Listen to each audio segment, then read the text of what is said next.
What's going on, guys? Welcome to the video.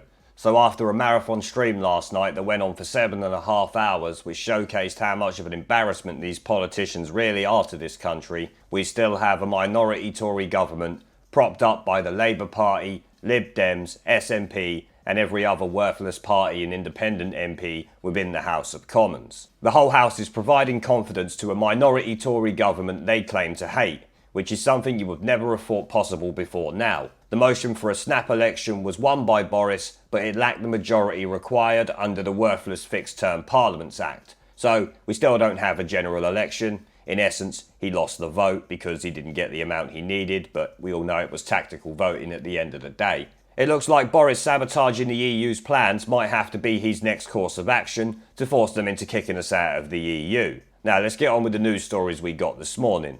Our first story is about the Prime Minister's Special Advisor, Dominic Cummings. He was asked on camera by reporters earlier today what the government's next move is after last night, which Dominic quickly responds, telling these reporters to get out of London and talk to people who are not rich Remainers and how we will be out of the EU soon. Take a listen. You guys should get out of London.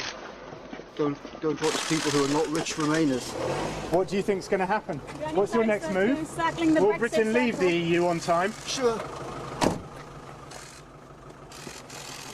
It's got to be said, I do love how stupid these reporters actually are to think he was going to tell them what they have up their sleeves now Parliament is shut down until the 14th of October. The Remainers have played their hand, now it's the turn of the government and Dominic Cummings. We are all waiting on their moves now.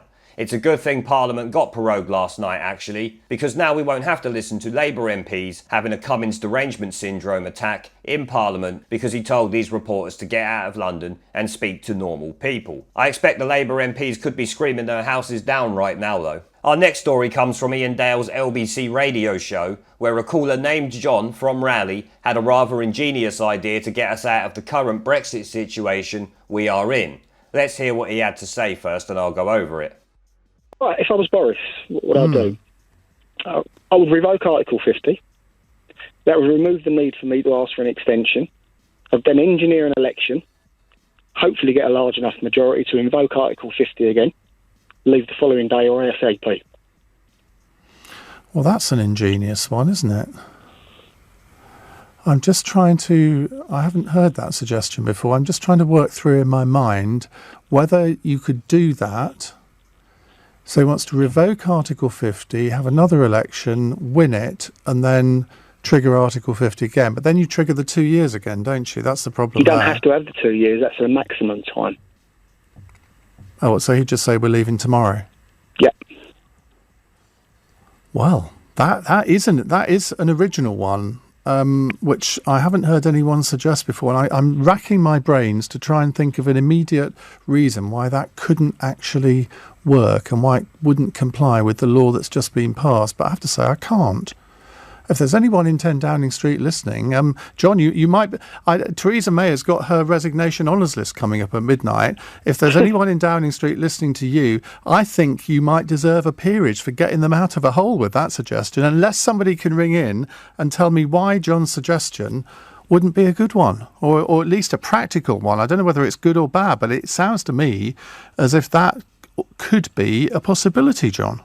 Well, as Ian states and I said earlier, it is an ingenious idea that in theory could work, I guess, but it would still require the Labour Party to play ball, since the Fixed Term Parliament Act will still apply, requiring a 2/3 majority vote, and with Article 50 revoked, the Remainers could stall that election until 2022, meaning not 3 more months of it, 3 more years before Boris could take us out. So, while it is a good idea in principle, it would not be without its own risks. If Boris could repeal the Fixed Term Parliament Act, then what he is saying would actually work. But then we wouldn't need to do this to get an election, would we? It would be a great idea if the Tory party did not have so many traitors within it and the Remain factions had not banded together. Next up, we have something that relates to last night's complete pantomime in Parliament. We had bitter Labour MPs holding up handwritten signs saying silence because, of course, Parliament is now shut down and they don't like it.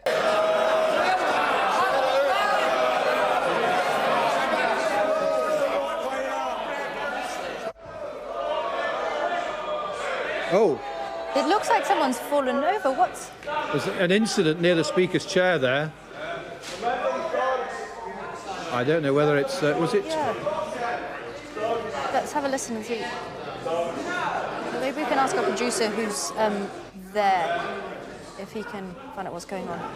I mean, if their antics over the last 3 years was not enough to embarrass this country, they have to go one step further by protesting like momentum activists in the House of Commons. We also have to remember that the Queen has instructed Parliament to be shut down. So how can these MPs protest that? They are part of Her Majesty's opposition. It would seem these low-life Ramoning traitors have no respect for the Queen whatsoever. We had around 10 MPs, maybe more, mostly from Labour, if not all, from what I can tell, trying to force the Speaker to stay in his seat after being called into the Lords for the prorogation ceremony. If ever we needed more proof the swamp needs to be drained, it was the scenes in Parliament yesterday. Actually, over the last 3 years in its entirety, I would say. Our next story is still relating to Parliament. As some of you will know, my video yesterday about the Speaker of the House of Commons, John Bercow, and his statement that he will be standing down on the 31st of October as there was no general election called. With news out today that Labour MP Harriet Harman confirming her name is being put into the hat, which is not really news in itself. We knew yesterday she was likely to be a candidate, and we also know the timing is so they can get a new Remain biased Speaker in, like Harriet, which is who will get in. Let's be honest, it's not going to be a vote, it's going to be them giving it to her. Sky News are even reporting this morning that she has hinted at using a similar approach to John Bercow, should she take over. So we can expect more backhanded and unconstitutional attempts to block the will of the people. Parliament is now working to protect itself because it knows the people are against it. These MPs have been exposed in recent months, and now they fear the British public will vote them out of their cushy jobs. If Boris Johnson's polls remain high, then I think they would prop him up until 2022, when fixed-term Parliament forces them to have an election. If they manage to delay Brexit consistently, that is, of course. Who knows what the government will actually do next? The Remainer plan seems like its aim is to destroy public trust in Boris, so they can win an election to facilitate them cancelling Brexit. That's the only way I can see it happening. They know they are going to need a massive majority to get that through, which is impossible with Boris leading the Tories. Our next story is once again about John Bercow, but this time it's regarding his comments about prorogation and the back and forth that him and some of the Tory party had last night after the vote on a snap general election. Tory MPs labelled him a nauseating wanker and made it so he will become the first Speaker in more than 200 years to be denied a peerage, which I guess is a small victory for people who believe in democracy and think this idiot deserves to be resigned to the dustbin of history, like Maybot. Reports out claim government sources are saying Bercow thinks he will walk away a hero, when most people in the country don't know who he is, and those who do know him think he's a nauseating wanker because he's been central to stopping Brexit and the will of the people. Personally, I think Bercow's delusions of popularity stem from too much time on Twitter. These idiots in Parliament need to learn that reality is often the complete opposite to what Twitter thinks, as Rory the Soy Boy Stewart found out during the Conservative Party leadership election campaign. Well, I'm going to end it there, guys. I want to thank the channel's PayPal, Patreon and Subscribe members for supporting the channel, along with everyone who watches my videos. Remember to let me know what you guys think down in the comments section below. Leave a like, subscribe with the notification bell and share this video as it helps the channel a lot, and I will see you all in the next one.